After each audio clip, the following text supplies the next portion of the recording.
നമസ്കാരം. ചാനലിലേക്ക് എല്ലാവർക്കും ഹൃദ്യമായ സ്വാഗതം. ഇന്ന് നമ്മൾ ഈ വീഡിയോയിലൂടെ പറയാൻ ഉദ്ദേശിക്കുന്നത് പലർക്കും കേൾക്കണമെന്ന് ആഗ്രഹമുള്ളതും പലർക്കും പറയാൻ ആഗ്രഹമുള്ളതും ആയ ഒരു കാര്യമാണ്. പക്ഷേ അത് കേൾക്കുമ്പോൾ പലർക്കും ബുദ്ധിമുട്ടുണ്ടാവുന്ന, അതൊന്ന് ഇറക്കാൻ ബുദ്ധിമുട്ടുള്ള കുറച്ച് കയ്പേറിയ സത്യങ്ങളുമാണ്. അപ്പോൾ ഈ വീഡിയോയിൽ പ്രധാനമായിട്ട് പറയുന്നത് ജർമ്മനിയിലെ റേസിസത്തെക്കുറിച്ചാണ്. അപ്പോൾ ഈ വിഷയത്തിൽ നിങ്ങൾ ഒരുപാട് വീഡിയോകൾ കണ്ടിട്ടുണ്ടാവും. ഒരു വർഷം മുമ്പേയും ഇപ്പോഴും ഒക്കെ ആയിട്ട് ചിലപ്പോഴൊക്കെ ആയിട്ട് നിങ്ങളുടെ ഫീഡുകളിൽ ചിലപ്പോൾ വന്നിട്ടുണ്ടാവും. പക്ഷേ ഈ വീഡിയോകളിലൊന്നും നേരിട്ട് റേസിസം അനുഭവിച്ചവരുടെ കാര്യങ്ങൾ വളരെ കുറവാണ്. അതുമാത്രമല്ല, റേസിസം എന്ന് പറയുന്നത് എന്താണെന്ന് മനസ്സിലാകായികയുടെ പ്രശ്നങ്ങളുള്ള വീഡിയോകളുമാണ് ഞാൻ കൂടുതലായിട്ട് കണ്ടിട്ടുള്ളത്. അപ്പോൾ പലരും വീഡിയോകൾ ചെയ്യുമ്പോൾ അവർ പറയുന്നത് അവർ കേട്ടിട്ടുണ്ട് എന്നൊക്കെയുള്ള അർത്ഥത്തിലാണ് പറയുന്നത്. പിന്നെ റേസിസം ഏതാണ്ട് എന്താണെന്ന് അത് കൃത്യമായി മനസ്സിലാക്കാൻ ഉള്ള കഴിവില്ലായ്മ അല്ലെങ്കിൽ അതിൻ്റെ വിദ്യാഭ്യാസമില്ലായ്മയായിട്ടാണ് എനിക്ക് പലപ്പോഴും അത് മനസ്സിലായിട്ടുള്ളത്. അപ്പോൾ ഈ വീഡിയോയിൽ പ്രധാനമായിട്ട് എൻ്റെ വ്യക്തിപരമായ അനുഭവം, എനിക്കുണ്ടായ വളരെ മോശപ്പെട്ട ഒരനുഭവം, പല അനുഭവങ്ങളുടെ ഒരനുഭവം പങ്കുവെക്കുക എന്നതാണ് ഉദ്ദേശം. അപ്പോൾ പൊതുവായി എന്താണ് റേസിസം, അതിൻ്റെ രൂപങ്ങൾ എന്തൊക്കെ എന്നതിനെക്കുറിച്ചും പറയാൻ ആഗ്രഹിക്കുന്നു. അതായത് നമ്മൾ ഈ റേസിസത്തെക്കുറിച്ചൊക്കെ കേൾക്കുമ്പോൾ ആളുകൾ പെട്ടെന്ന് മനസ്സിലാക്കാൻ പറ്റാതെ പോകുന്ന ഒരു കാര്യം എന്ന് പറഞ്ഞാൽ അവർ വിചാരിക്കുന്നത് റേസിസം എന്ന് പറയുന്നത് ഒരു വെള്ളക്കാരൻ, വെളുത്ത ഒരു വെള്ളക്കാരൻ, പൂച്ചക്കണ്ണുകളുള്ള ഒരു വെള്ളക്കാരൻ, അയാളിങ്ങനെ വലിയ വടിയോ അല്ലെങ്കിൽ തോക്കൊക്കെ ആയിട്ട് വന്ന് ആക്രമിക്കുന്നു. ഇതാണ് റേസിസത്തെക്കുറിച്ചുള്ള ഒരു ഒരു ഒരു ഒരു കാൽപ്പനികമായ ചിത്രം. എന്നാൽ അങ്ങനെയാണോ റേസിസം യഥാർത്ഥത്തിൽ? അതിനകത്ത് റേസിസം പലതരത്തിലുണ്ട്. അതിൽ ചെറിയ ചില രൂപങ്ങളെക്കുറിച്ച് പറയാം, വളരെ ഫണ്ടമെൻ്റലായിട്ടുള്ള. ഒന്ന് മൈക്രോ അഗ്രഷനാണ്. മൈക്രോ അഗ്രഷൻ എന്ന് പറഞ്ഞാൽ ഇപ്പം ചെറിയ, അതായത് നമുക്ക് അത്ര ബുദ്ധിമുട്ട് തോന്നാനിടയില്ലാത്ത തരം ചെറിയ ചെറിയ കാര്യങ്ങളാണ്. ഉദാഹരണത്തിന് നിങ്ങളോട് നിങ്ങൾ നന്നായി ജർമ്മൻ സംസാരിക്കുന്നുണ്ടല്ലോ, നിങ്ങൾ സാധാരണ രീതിയിൽ ഇങ്ങനെ ഇന്ത്യക്കാർ സംസാരിക്കുന്നത് കേട്ടിട്ടുള്ളൂ എന്നുള്ള അർത്ഥത്തിൽ ചോദിക്കുന്ന കാര്യങ്ങൾ. അതുപോലെ തന്നെ ഇവിടെ ജനിച്ച് വളർന്നവരാണ്, ഇവിടെ ജനിച്ച് രണ്ടാം തലമുറ, അതായത് മലയാളി മാതാപിതാക്കൾക്കെല്ലാം ജനിച്ചുണ്ടാകുന്ന കുഞ്ഞുങ്ങൾക്കാണ് കൂടുതൽ ഇത്തരം അനുഭവങ്ങൾ സ്കൂളിലും പൊതു ഇടങ്ങളിലൊക്കെ ഉണ്ടായിട്ടുള്ളത്. അവരുടെ തലമുടി അനുവാദമില്ലാതെ തൊടാൻ ശ്രമിക്കുക, നല്ല തലമുടിയാണല്ലോ. പക്ഷേ ഇത് തിരിച്ച് ജർമ്മൻകാരൻ്റെ കുട്ടിയെ പോയിട്ട് തൊടാൻ ശ്രമിച്ചു കഴിഞ്ഞാൽ കാര്യം അവതാളത്തിലാവും. അപ്പോൾ ആ രീതിയിലുള്ള വളരെ ഇതായിട്ടുള്ള കാര്യങ്ങളാണ്. ഇപ്പോൾ എന്നോട് തന്നെ ഒരിക്കൽ ഞാൻ പഠിക്കുന്ന വിദ്യാഭ്യാസ സ്ഥാപനത്തിൻ്റെ മുമ്പിൽ വെച്ചിട്ട് സ്ഥിരമായി കേട്ടോണ്ടിരുന്ന ഒരു കാര്യമാണ്, നിങ്ങൾ എവിടെ നിന്നാണ് വരുന്നത്. അപ്പം ഞാനിങ്ങനെ സാധാരണ അതിൽ കുറേ ഉദാഹരണങ്ങൾക്കുള്ള ഒരു സ്പേസിന് വേണ്ടിയിട്ട് നിങ്ങൾ പറയൂ എന്നൊക്കെ പറയുമ്പോൾ പലതരത്തിൽ പല രാജ്യങ്ങളിലേക്കും, ശ്രീലങ്ക മുതൽ അങ്ങ് എവിടെയാ നമ്മുടെ ഈ അമേരിക്ക മുതൽ ഇങ്ങനെ ആഫ്രിക്ക മുതൽ ഇങ്ങനെ കിടക്കുന്ന ഒരു വലിയൊരു സാധനം കിട്ടിയിട്ടുണ്ട്.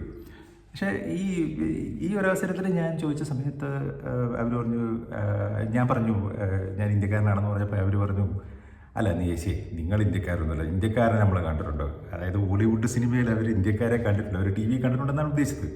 ഇത് ആക്ച്വലി അത്ര നമുക്ക് വേണമെങ്കിൽ തമാശയായിട്ട് ഇതിനെ എടുത്ത് കളയാം. പക്ഷേ അതിനകത്തൊരു മൈക്രോ അഗ്രഷൻ്റെ എലമെൻറ്റ് ഉണ്ട്, അതിനകത്തൊരു പ്രെജുഡൈസ് വർക്ക് ചെയ്യുന്നുണ്ട്. അപ്പം ഞാൻ പ്രെജുഡീസിനെ കുറിച്ച് പറയാം. അതായത് റേസിസത്തിൻ്റെ ആദ്യ പടിയാണ് പ്രെജുഡീസ് എന്നുള്ളത്. ഇത് ഞാൻ പറയുന്നതല്ല, പ്ലാന്റേഷൻ മെമ്മറി എന്ന് പറയുന്ന വളരെ പ്രധാനപ്പെട്ട ഒരു കൃതിയിൽ റേസിസത്തെക്കുറിച്ച് വളരെ കൃത്യമായി ജർമ്മനിയിൽ ജീവിച്ച ഒരു റിസർച്ചർ പറഞ്ഞിരിക്കുന്ന കാര്യമാണ്. ഗ്രാദക്ലംബോ എന്നാണ് അവരുടെ പേര്. അവരുടെ പുസ്തകത്തിൻ്റെ ഡീറ്റെയിൽസ് ഞാൻ താഴെ കൊടുക്കാം. രണ്ടാമത്തത് ഇൻസ്റ്റിറ്റ്യൂഷണൽ റേസിസമാണ്. അപ്പോൾ ഒരു ഇൻസ്റ്റിറ്റ്യൂഷൻ എന്ന് പറഞ്ഞാൽ ഇപ്പോൾ പോലീസ്, അതുപോലെ തന്നെ നിങ്ങളുടെ വർക്ക് പ്ലേസുകൾ, യൂണിവേഴ്സിറ്റികൾ, ഇവിടെയൊക്കെ നിങ്ങളുടെ നിറത്തിൻ്റെ പേരിലോ നിങ്ങൾ വരുന്ന അല്ലെങ്കിൽ നിങ്ങളുടെ വിശ്വാസത്തിൻ്റെ പേരിലോ നിങ്ങളുടെ വംശത്തിൻ്റെ പേരിലോ പ്രധാനമായിട്ട് നിങ്ങൾ വരുന്ന രാജ്യം, നിങ്ങളെക്കുറിച്ചുള്ള അവരുടെ അസംഷൻ, ഇതൊക്കെ തന്നെ അവർ നമ്മളെ കാണുമ്പോൾ അവരെന്ന് പറയുമ്പം ഇത്തരത്തിലുള്ള ആളുകൾ നമ്മളെ കാണുമ്പോൾ അവരുടെ കാര്യങ്ങളാണ്.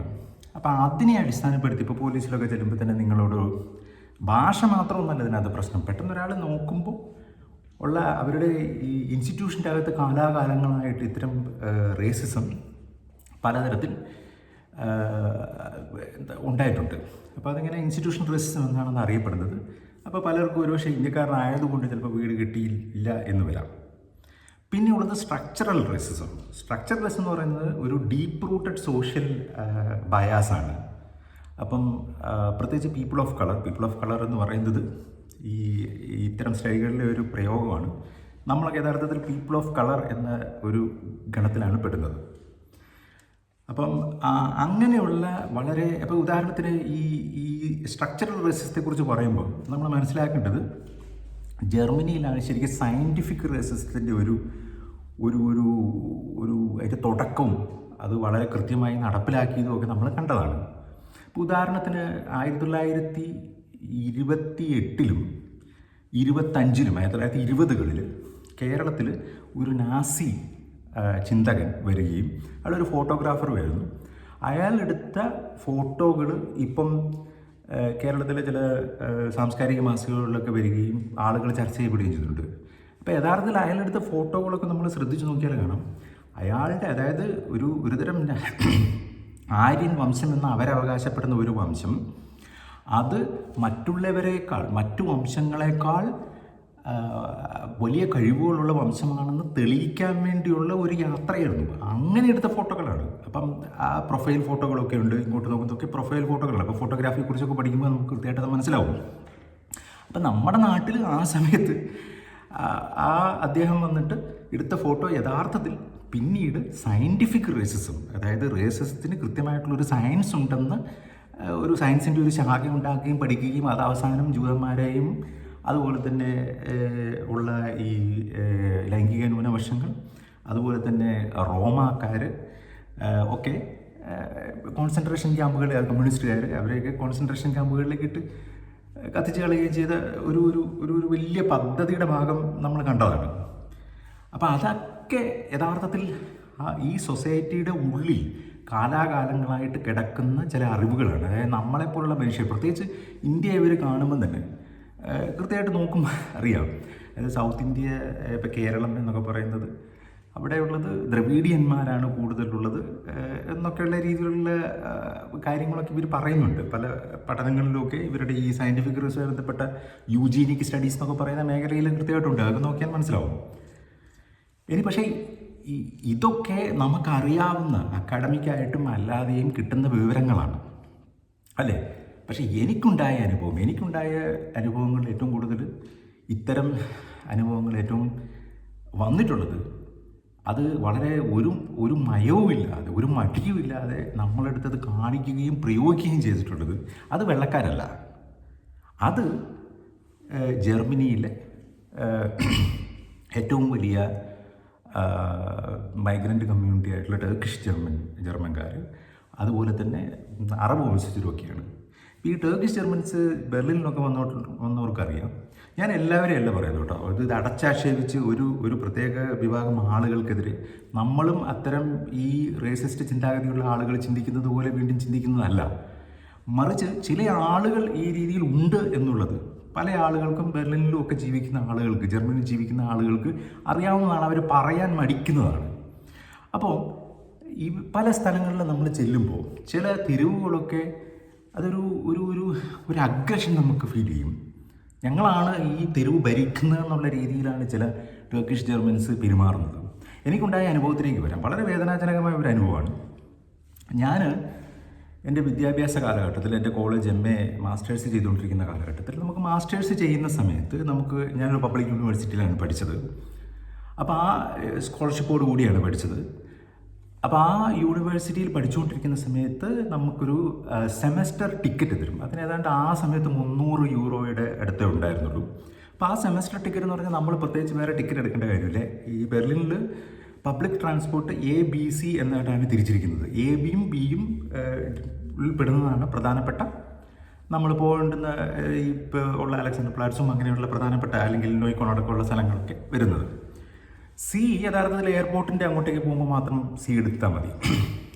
അപ്പോൾ AB ഉള്ള നമ്മുടെ ടിക്കറ്റാണ്. അപ്പം ഞാൻ എൻ്റെ കോളേജ് വിദ്യാഭ്യാസം കഴിഞ്ഞ് അതിപ്പം ഈ സെമസ്റ്റർ ടിക്കറ്റിൻ്റെ വാലിഡിറ്റി കഴിഞ്ഞ് 1-2 ദിവസമൊക്കെ ആയപ്പോൾ നടന്ന ഒരു കാര്യമാണിത്. ആ സമയത്ത് എനിക്ക് ടിക്കറ്റിൻ്റെ നിയമങ്ങൾ അത്ര കൃത്യമായിട്ട് അറിയില്ലായിരുന്നു. എന്നാലും ഞാൻ ടിക്കറ്റ് മേടിച്ചിട്ടുണ്ടായിരുന്നു. അപ്പോൾ ടിക്കറ്റിന് 2 മണിക്കൂർ വാലിഡിറ്റിയേ ഉള്ളൂ എന്നുള്ളത് എനിക്കറിയില്ലായിരുന്നു. ഞാനൊരു ട്രാമിൽ യാത്ര ചെയ്തു.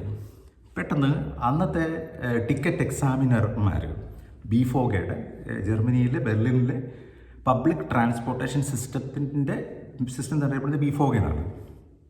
അവർ നിയമിച്ചിട്ടുള്ള ടിക്കറ്റ് ചെക്ക് ചെയ്യുന്ന ആളുകൾ, അവർ പ്രൈവറ്റ് ഏജൻസിനെയാണ് അത് ഏൽപ്പിച്ചിരിക്കുന്നത്.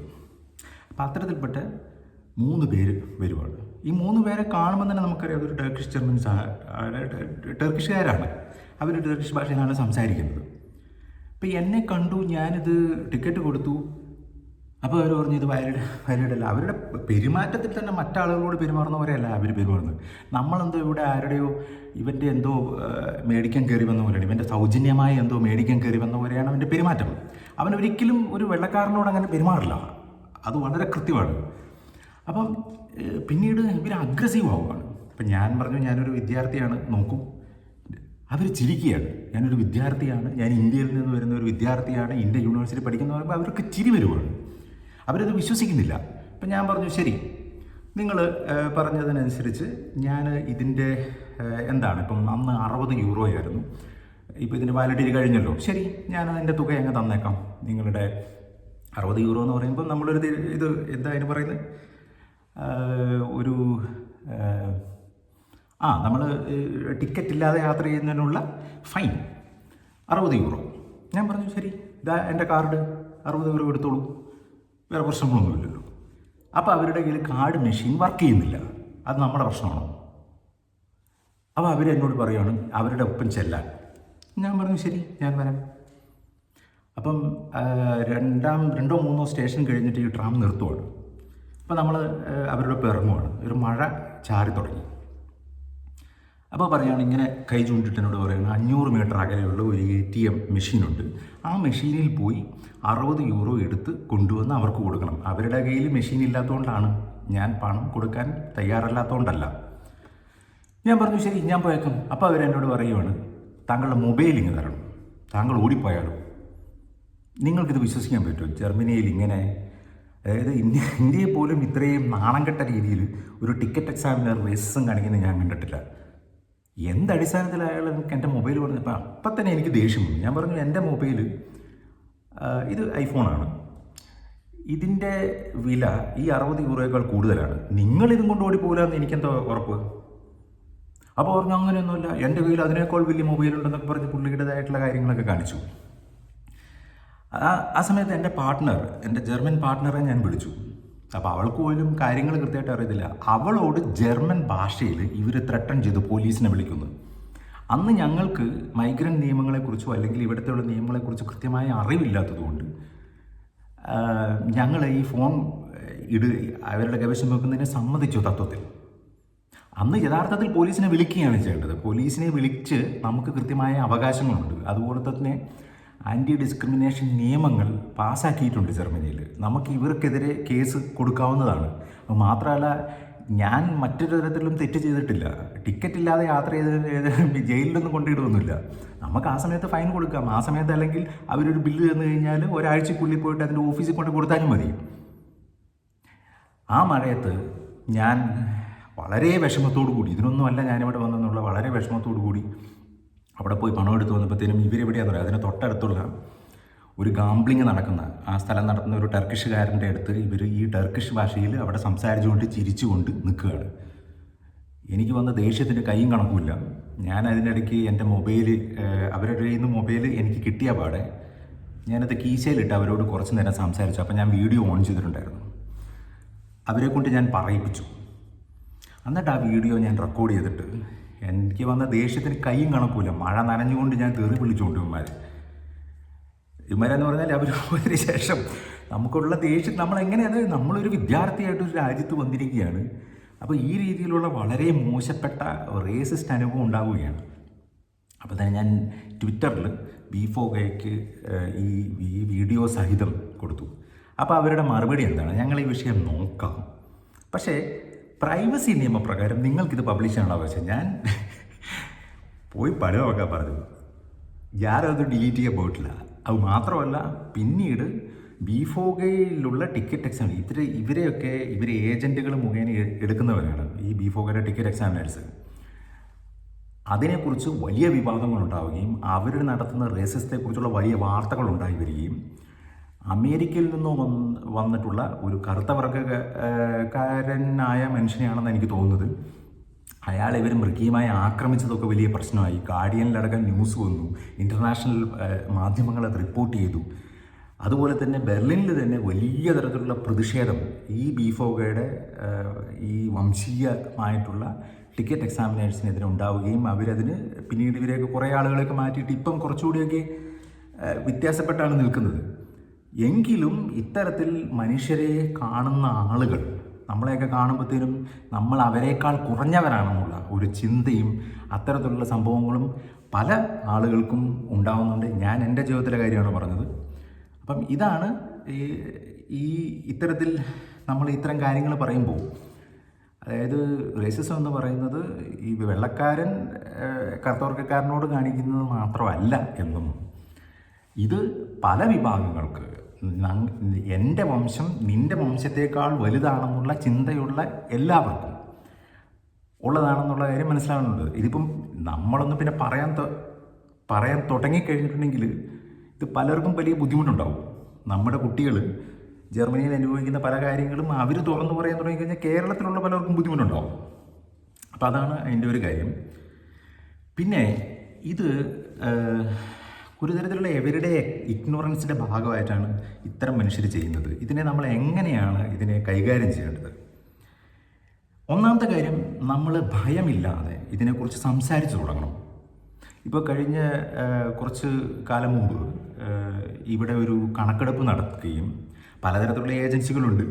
അത്തരത്തിലുള്ള ഏജൻസികളിലൊക്കെ തലപ്പത്തൊക്കെ വരുന്നത് കൂടുതലും ടർക്കിഷ് ജർമ്മൻസൊക്കെയാണ്. അപ്പോൾ അവരുടെ വിഷയങ്ങളാണ് കൂടുതൽ സംസാരിക്കുക.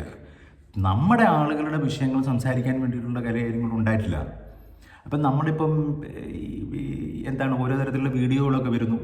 ഇപ്പം ഇന്ത്യക്കാർ കുറച്ച് പേര് എന്തോ ഉച്ചത്തിൽ സംസാരിക്കുന്ന ഇന്ത്യക്കാർ മാത്രമാണോ? ഉച്ചത്തിൽ സംസാരിക്കുന്നതൊന്നും ഒരു തെറ്റായിട്ട് എനിക്ക് തോന്നിയിട്ടില്ല. അതേസമയം വളരെ ഭ്രാന്തമായ രീതിയിൽ നമ്മളെ പറയിപ്പിക്കാൻ വേണ്ടി നടത്തുന്ന കാര്യങ്ങളെക്കുറിച്ച് സപ്പോർട്ട് ചെയ്യാനല്ല ഞാൻ പറയുന്നത്. പക്ഷേ നമ്മൾ ഭയമില്ലാതെ ഇത്തരം വിഷയങ്ങൾ സംസാരിച്ചു തുടങ്ങുകയും സോഷ്യൽ മീഡിയയിലും അതുപോലെ തന്നെ അത് കൃത്യമായി റിപ്പോർട്ട് ചെയ്യണം. അപ്പം ഈ റിപ്പോർട്ട് ചെയ്യുമ്പോൾ തന്നെ ഒരു തരത്തിൽ ഗ്യാസ് ലൈറ്റിങ് നടത്തുന്ന ആളുകളുണ്ട്. അപ്പം ഇപ്പം ചില ജർമ്മൻകാർ സുഹൃത്തുക്കളൊക്കെ പറയുമോ ഞങ്ങൾ അത്തരത്തിലുള്ള ആളുകളൊന്നുമല്ല, അത് ഹിസ്റ്റോറിക്കലായിട്ട് എങ്ങനെ സംഭവിച്ചിട്ടുള്ള പക്ഷേ അതൊന്നും ഇതിനുള്ളൊരു പരിഹാരമൊന്നുമല്ല. മറ്റ് മനുഷ്യരുടെ വിഷയങ്ങളൊക്കെ ഇവർ സംസാരിക്കുന്നുണ്ടല്ലോ. അപ്പോൾ നമ്മൾ സംസാരിച്ചു തുടങ്ങുമ്പോൾ മാത്രമാണ് ആളുകൾക്ക് ബുദ്ധിമുട്ട്. പിന്നെ നമ്മളെപ്പോലുള്ള മനുഷ്യരുടെ ഒരു പ്രശ്നം എന്ന് പറഞ്ഞാൽ, നമ്മുടെ ഒരു ജനതയുടെ ഒരു പ്രശ്നം എന്ന് പറഞ്ഞാൽ, പ്രത്യേകിച്ച് ഇന്ത്യയിലൊക്കെ ഒരു കാസ്റ്റ് സിസ്റ്റമൊക്കെ ഉള്ളതുകൊണ്ട് ഒരു ഇൻറ്റേർണലൈസ്ഡ് ആയിട്ടുള്ള ഒരു അക്സെപ്റ്റൻസ് ഉണ്ട്. ഇത് ചെറിയൊരു കാര്യമല്ലേ, നമ്മളതിനെ പോണ്ട, ഇനി എന്തെങ്കിലും വിഷയങ്ങളുണ്ടായാലോ എന്നൊക്കെ. പക്ഷേ ഇത് കൃത്യമായി റിപ്പോർട്ട് ചെയ്യുകയും ഞാൻ നേരത്തെ പറഞ്ഞതുപോലെ തന്നെ ആൻറ്റി ഡിസ്ക്രിമിനേഷന് വേണ്ടിയിട്ട് ഒരു പ്രത്യേക ഒരു ഡിപ്പാർട്ട്മെൻറ്റ് തന്നെ വർക്ക് ചെയ്യുന്നുണ്ട്. ആ ഡിപ്പാർട്ട്മെൻറ്റിൻ്റെ വിശദമായ വിവരങ്ങൾ ഞാൻ ഇതിൻ്റെ കമൻറ്റ് ബോക്സിൽ കൊടുത്തേക്കാം. അപ്പം കൃത്യമായി അവിടെ നമ്മൾ റിപ്പോർട്ട് ചെയ്യേണ്ടതാണ്. അതുപോലെ തന്നെ നമ്മൾ പരസ്പരം സഹായിക്കണം. അതായത് ഇപ്പം ഈ ബെർലിനിലെ മലയാളി അസോസിയേഷനുകളിൽ നിന്നൊക്കെ നമ്മൾ അവരോട് സംസാരിക്കുമ്പോൾ മനസ്സിലാവുന്ന ചില കാര്യങ്ങൾ, ഒരുപാട് വിദ്യാർത്ഥികൾക്ക് പലതരത്തിലുള്ള വംശീയമായ അധിക്ഷേപങ്ങൾ ഏൽക്കുന്നുണ്ടെന്നാണ്. അത് ചിലപ്പോൾ മലയാളത്തിൽ സംസാരിക്കുമ്പോൾ നമ്മളെ തെറി വിളിക്കുക, ജർമ്മനിയിൽ അത് പ്രത്യേകിച്ച് കുറച്ച് പ്രായമായ മനുഷ്യരൊക്കെ ആയിരിക്കും അങ്ങനെ ചെയ്യുന്നത്. പക്ഷേ അതേപോലെയുള്ള തുപ്പുക, ഈ രീതിയിലുള്ള കാര്യങ്ങൾ ഉണ്ടായിട്ടുണ്ടെന്നുള്ളത് നമ്മൾ വ്യക്തിപരമായി സംസാരിക്കുമ്പോൾ മനസ്സിലാക്കാൻ കഴിയുന്നുണ്ട്. പക്ഷേ ഈ രീതിയിൽ നമ്മളൊരു അസോസിയേഷൻ എന്ന് മാത്രമല്ല, ഒരു സമൂഹം എന്ന രീതിയിൽ നമ്മുടെ വിഷയങ്ങൾ സംസാരിക്കാൻ വേണ്ടി ഒത്തൊരുമിച്ച് നിന്നാൽ മാത്രമേ ഉണ്ടാവൂ എന്നുള്ള ഒരു തിരിച്ചറിവ് വേണം. അല്ലാതെ ഇത് റിപ്പോർട്ട് ചെയ്യാതെ ഇത് നമ്മളെ ബാധിക്കുന്ന വിഷയമല്ല, നമ്മളെ വിസേനെ ബാധിക്കുന്നൊക്കെ. വിസേനയൊന്നും ഒരു തരത്തിലും ആരുടെയും ബാധിക്കാൻ പോകുന്ന വിഷയമല്ല. ഇത് ഈ ജർമ്മൻ നിയമത്തിലുള്ളതാണ്. അതുപോലെ തന്നെ ഇവിടുത്തെ വളരെ കൃത്യമായി പറയുകയാണെങ്കിൽ കോൺസ്റ്റിറ്റ്യൂഷൻ്റെ അകത്ത് ആർട്ടിക്കിൾ 3.3-യും ആർട്ടിക്കിൾ 1-ഉം വളരെ കൃത്യമായി ഇതിന് പരിരക്ഷ നൽകുന്നുണ്ട്. അത് ജർമ്മൻ സിറ്റിസൺ ആവണമെന്ന് ഒരു നിർബന്ധവുമില്ല. അതുപോലെ തന്നെ ജനറൽ ഈക്വൽ ട്രീറ്റ്മെൻറ്റ് ആക്ട് പാസ്സായിട്ടുണ്ട് ഇവിടെ. അതിൽ എംപ്ലോയ്മെൻറ്റിലും ഹൗസിങ്ങിലും സർവീസസിലും ഇതിലൊന്നും യാതൊരു തരത്തിലുള്ള വിവേചനം പാടില്ല. ഉണ്ടായാൽ നിങ്ങൾ കൃത്യമായി റിപ്പോർട്ട് ചെയ്ത് നിങ്ങൾക്ക് നിയമപരമായ വഴികളിലൂടെ മുന്നോട്ട് പോകുന്നുണ്ട്. ആ നിയമപരമായ സഹായം പോലും നൽകാൻ വേണ്ടുന്ന ഏജൻസികളും സഹായങ്ങളും ഇവിടെ നിലനിൽക്കുന്നുണ്ട്. അതുപോലെ തന്നെ ക്രിമിനൽ കോഡുണ്ട്. സെക്ഷൻ 126-ഉം 195-ഉം 323A ഉണ്ട്. 323A അസാൾട്ടാണ്. അതുപോലെ തന്നെ 126 ഹെയ്റ്റ് സ്പീച്ച്, 185 ഇൻസൾട്ട്. അപ്പോൾ ഇതൊക്കെ കൃത്യമായി റിപ്പോർട്ട് ചെയ്ത് കേസ് കൃത്യമായി നമ്മൾ അത് റിപ്പോർട്ട് ചെയ്യുകയും അതിനെ റെസിസ്റ്റ് ചെയ്യുകയും ചെയ്തില്ലെങ്കിൽ നമ്മുടെ വിഷയങ്ങൾ സംസാരിക്കാൻ അവസാനം ആരും ഉണ്ടാവില്ല. അവസാനം മലയാളിക്കെതിരെയും ഇന്ത്യക്കാരെതിരെയുള്ള വംശീയമായിട്ടുള്ള കാര്യങ്ങളൊന്നും പുറത്തും വരില്ല. അതൊരു കണക്കെടുപ്പിലും വരില്ല. അതൊരു വാർത്തയുമാകില്ല. അവസാനം ഈ കുറേ യൂട്യൂബിലുള്ള ആളുകൾ പറയും, എൻ്റെ ആരോ അത് പറയുന്ന കേട്ടായിരുന്നു റേസിസം ഉണ്ടെന്ന്. പക്ഷേ എനിക്കനുഭവമില്ല. എനിക്കനുഭവപ്പെട്ടില്ല എന്ന് പറയുന്നത് നിങ്ങൾ പുറത്തിറങ്ങി നടക്കണം, സമൂഹത്തിൻ്റെ വിവിധ തുറകളിൽ ഇടപെടണം. അപ്പോൾ തീർച്ചയായിട്ടും ഉണ്ടാവും. അപ്പോൾ പറഞ്ഞു വന്നത് ഇത്രയേ ഉള്ളൂ. ഇതിനകത്ത് നമ്മൾ ഇങ്ങനത്തെ ഒരു ആക്രമണം ഉണ്ടായിക്കഴിഞ്ഞാൽ എന്ത് ചെയ്യണം? അതിൽ കൃത്യമായൊരു എവിഡൻസ് കൃത്യമായി ഡോക്യുമെൻ്റ് ചെയ്യണം. ഒന്ന് ടെക്സ്റ്റുകൾ, ഇമെയിൽ, വിറ്റ്നസ് കോൺട്രാക്ട്, ഇതൊക്കെ കൃത്യമായി എടുത്തു വെക്കണം. അതുപോലെ തന്നെ പോലീസിൻ്റെ അടുത്ത് കൃത്യമായി റിപ്പോർട്ട് ചെയ്യണം. അവരോട് വളരെ കൃത്യമായി ജർമ്മൻ പോലീസാണ്, അവരോട് ഇൻസിസ്റ്റ് ചെയ്യണം ഫയൽ ചെയ്യാൻ വേണ്ടി, ഒഫീഷ്യൽ കംപ്ലൈൻറ്റ് ഫയൽ ചെയ്യാൻ വേണ്ടിയിട്ട് ഇൻസിസ്റ്റ് ചെയ്യണം. അതുപോലെ തന്നെ ആൻറ്റി ഡിസ്ക്രിമിനേഷൻ ഏജൻസികളുണ്ട്.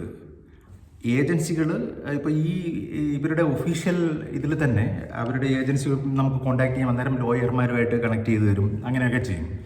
പിന്നെ ഇതുപോലുള്ള ജോയിൻ്റ് സപ്പോർട്ട് ഗ്രൂപ്പുകളുമായിട്ട് ജോയിൻ ചെയ്യുക. ചുരുക്കത്തിൽ ഞാൻ പറഞ്ഞു വന്നത് ഇത്രയേ ഉള്ളൂ. ജർമ്മനിയിൽ റേസിസം ഉണ്ട്. അത് വെള്ളക്കാരുടെ അടുത്ത് നിന്ന് മാത്രമല്ല, അത് ടർക്കിഷ് ജർമ്മൻസിൻ്റെ അടുത്തുനിന്നും അറബിയുടെ അടുത്തുനിന്നും ഒക്കെ അത് നിലനിൽക്കുന്നുണ്ട്. പക്ഷേ അതിനെ ഫേസ് ചെയ്യുക, റിപ്പോർട്ട് ചെയ്യുക, ഡോക്യുമെൻ്റ് ചെയ്യുക, ലീഗൽ സഹായം നേടുക. അങ്ങനെ മാത്രമേ നമുക്ക് ഈ വിഷയത്തിൽ എന്തെങ്കിലും ഭാവിയിലെങ്കിലും നമ്മുടെ കുട്ടികൾക്കും നമ്മുടെ സമൂഹത്തിനും എന്തെങ്കിലും തരത്തിലുള്ള മാറ്റങ്ങൾ ഉണ്ടാക്കാൻ കഴിയുള്ളൂ. പ്രത്യേകിച്ച് ഇനി അടുത്ത തലമുറ മലയാളികളൊക്കെ ഇപ്പം തന്നെ ഓൾറെഡി ഇവിടെ ജനിച്ചു കൊടുക്കുന്ന മലയാളികളൊക്കെ പലതരത്തിലുള്ള ഇൻസ്റ്റിറ്റ്യൂഷൻ ഇതൊന്നും ഒന്നുമല്ല. അവരുടെ അനുഭവങ്ങളുടെ മുമ്പിലൊന്നും ഇതൊന്നും ഒന്നുമല്ല. അപ്പം അങ്ങനെയൊക്കെയുള്ളൊരു ഭാവിയും കൂടെ നമുക്ക് ഉണ്ടല്ലോ.